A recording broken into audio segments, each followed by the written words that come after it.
Officials saw that. Roger Yap sticking out that arm. Offensive foul, number 13, Roger Yap. So he's going to be called for the offensive foul. Let's take a look at this here.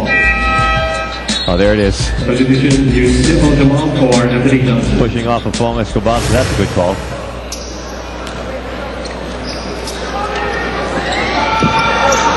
Anthony Johnson taking a seat. Ball attempted for Roger Yap. So Yusuf Al-Jamal is now on the floor for the first time for the Santa Lucia Realtors, and this should be a real test now for the Santa Lucia locals.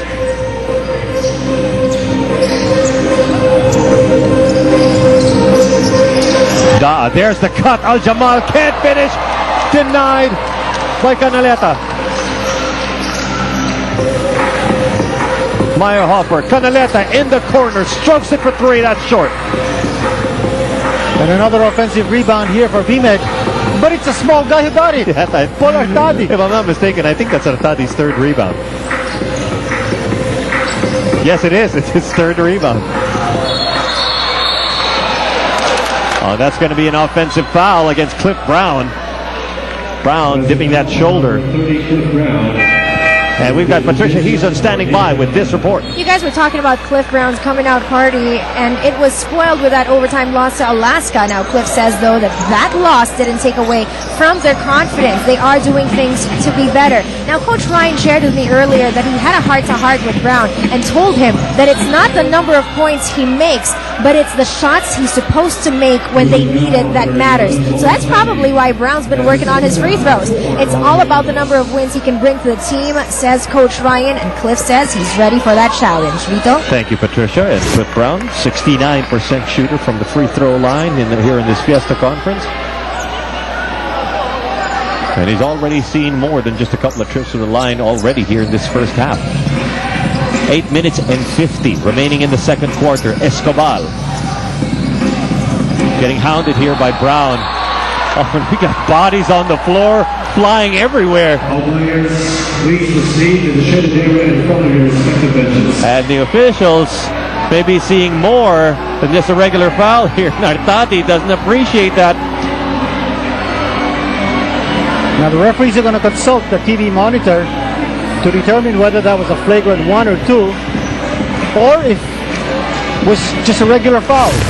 Let's see what happened. This is Artadi going for the steal.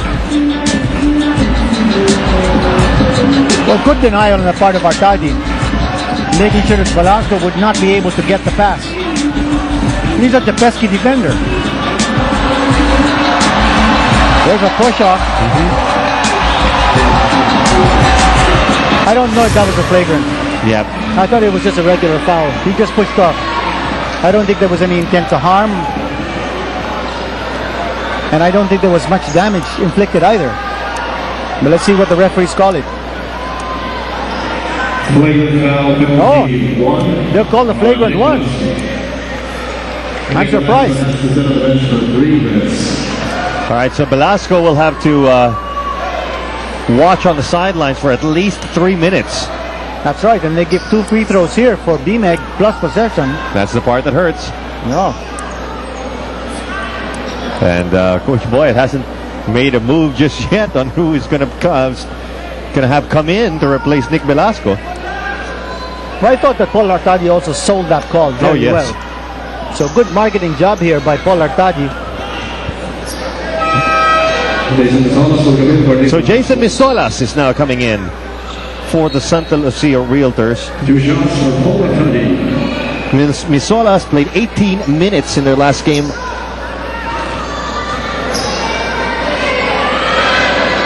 Oh no, I stand corrected. Actually, Misolas didn't play a single minute in that last game against San Miguel.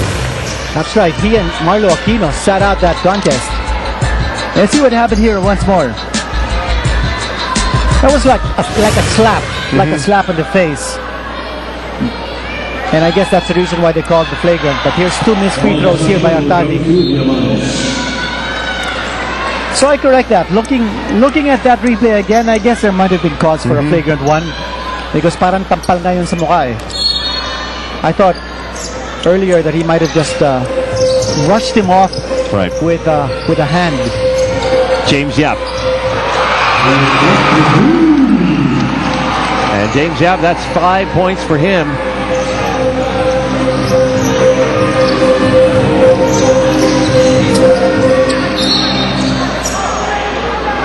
And it looks like there could be a defensive foul here.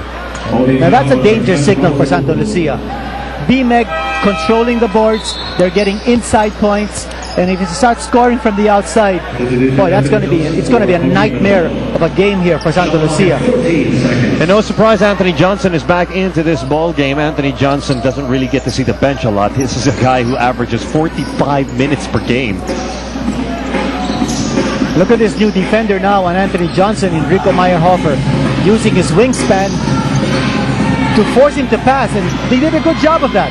That's what they want. They want Anthony Johnson not to take the shot, but to pass. Cliff Brown with a rebound. James Yap looking for back-to-back baskets. You know, he's so confident in taking that outside shot, knowing that Rico Meyerhofer, Cliff Brown are there for the possible miss.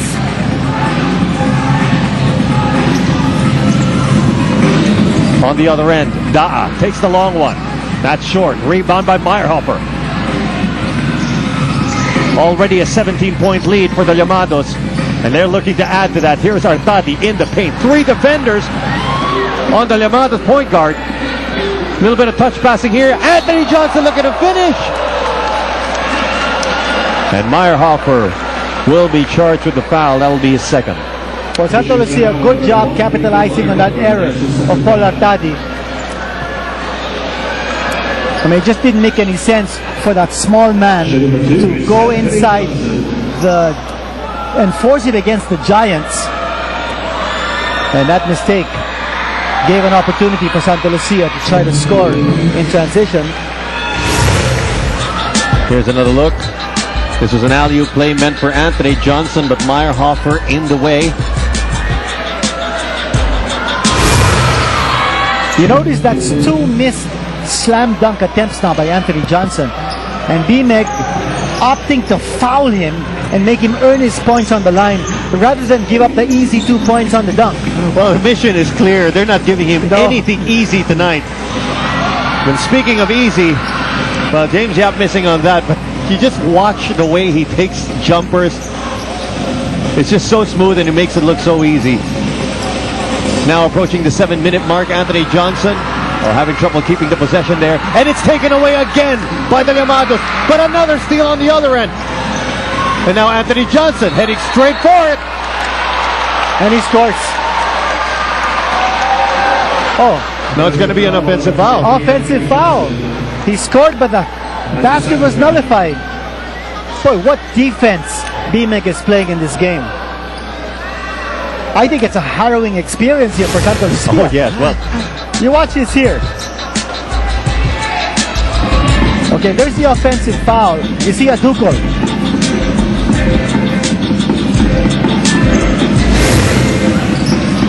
I don't know. Looking at that again, looked like a Dukol did not establish defensive position. He moved. So could have been a blocking foul there against a Dukol. Anyway, here's a flop. That's going to be called by the refs. Yep, it's going to be a warning against Al-Jamal. Warning on Lucia Al-Jamal for something. You watch it here again. There's Al-Jamal. Oh, there was absolutely no push. Oh, yes. But the penalty there is you leave your offensive player wide open for a shot. So, sayang, you rob the offensive team of an opportunity by calling the flop. And that's not supposed to be. Way too much time for Paul Artadi to take a look and make that 3. And now we're looking at another 18-point lead. Or yes, this is by far the biggest lead of the ball game for the Llamados. Vito, can you believe Kid Lightning? He missed 2 free throws earlier on the technical, on the flagrant one, and then he makes a 3-point shot, which, by the way, is his second for the game.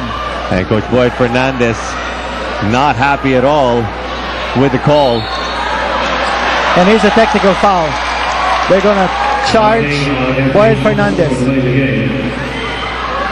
Is that a technical? Well, Coach Boyd Fernandez will probably have to